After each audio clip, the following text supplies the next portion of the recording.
What's up, y'all? Welcome back to Shades of Shanti.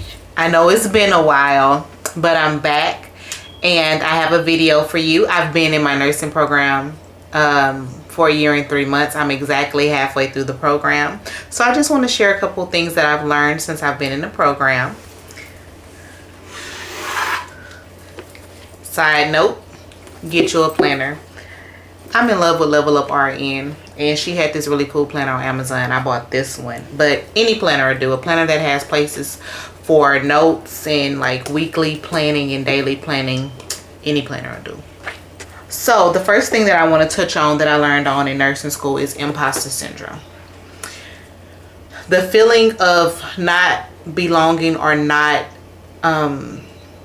like you're supposed to be where you are. Nursing programs are hard to get into. So if they accepted you, if they've given you a chance, then you belong there. You deserve to be there, and you're more than capable of getting through the program.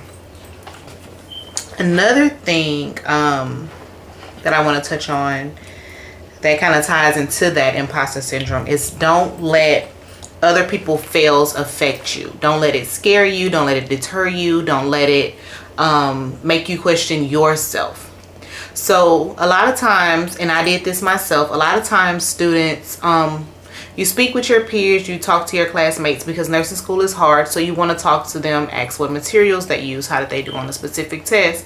And then if that particular classmate didn't do well, you find yourself questioning yourself. I know I did. I felt like, man, if this person didn't pass, then I can't do it. Like, it took me forever to get in nursing school, and I must not be capable. I'm actually a part of a Facebook group, really good Facebook group that WGU has. It's like a support group, and they were talking about this class, biochemistry. Everybody was saying it was the hardest class. It's really hard to get through, and it was giving people problems.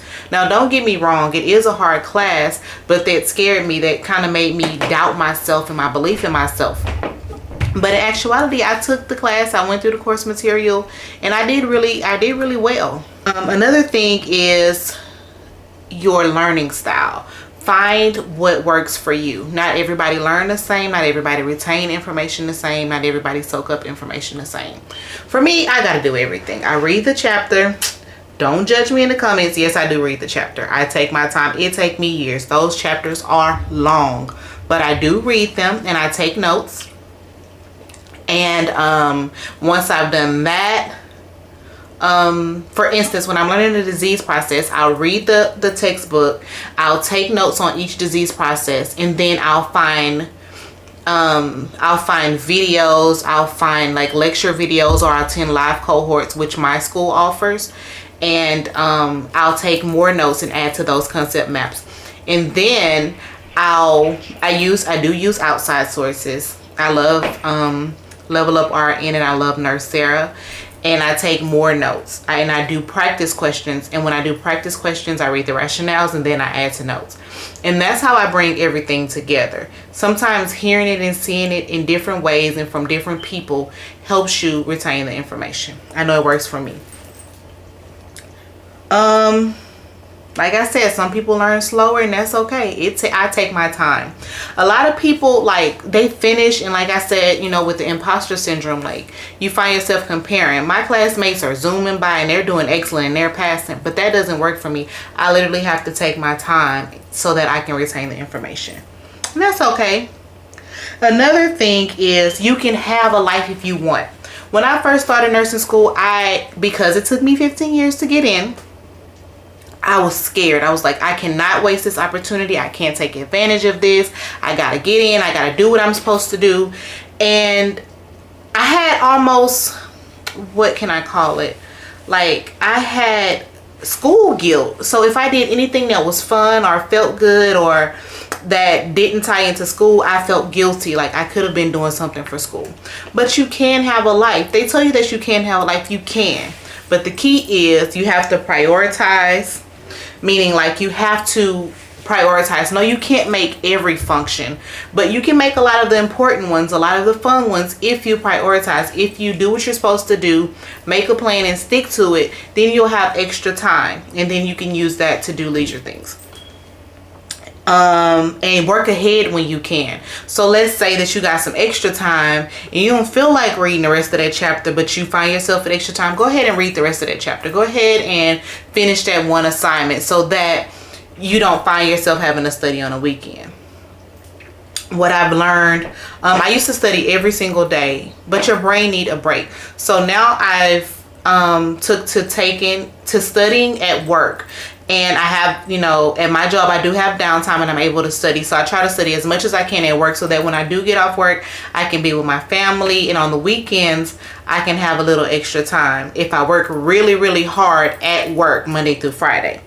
Another thing that I learned is rationales. If you can find you a good question bank, my school offer Elsevier questions. And then there's Your Best Grade. I like that a lot. If you can find a good question bank that gives you questions, HESI style questions, and they give you the rationales immediately after, that is a lifesaver. Reading the rationales and understanding the material is way better than getting the question right.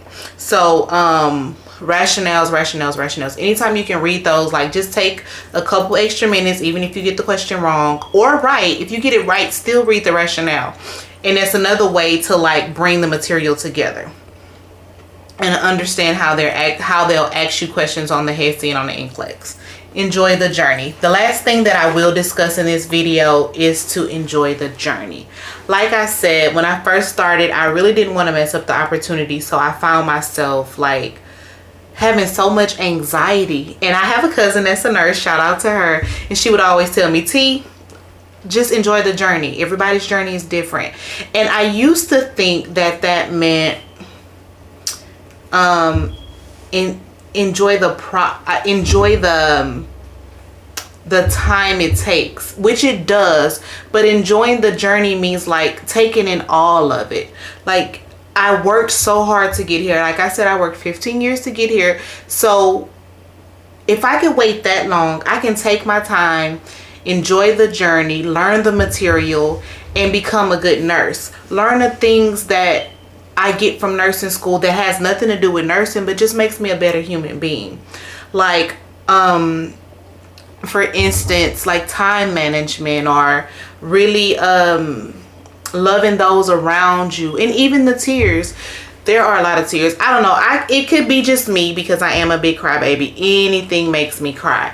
But, like, I even enjoy the tears. It don't feel good when I'm going through it, but I do when I look back and I'm like, okay, I got through that. I got through that milestone. And time is gonna fly by. If I can do it, you can do it. Like I said, it's been a year. I feel like not too long ago I posted the last video, but it has been a year and 3 months, and I am almost to the countdown. It's flying by. The days are super long. The studying is long. The work you got to put in is hard, but it's doable. I'm doing it, and if I can do it, you can too. I hope these tips helped you. Let me know down in the comments if you've learned anything in your nursing journey. Thank you so much for watching. And don't forget, if you want to hear more about my journey, like, comment, and subscribe. And I promise I'm going to be back with more videos. It won't take a year and a half. You'll see me again really, really soon. Thanks for watching. Bye.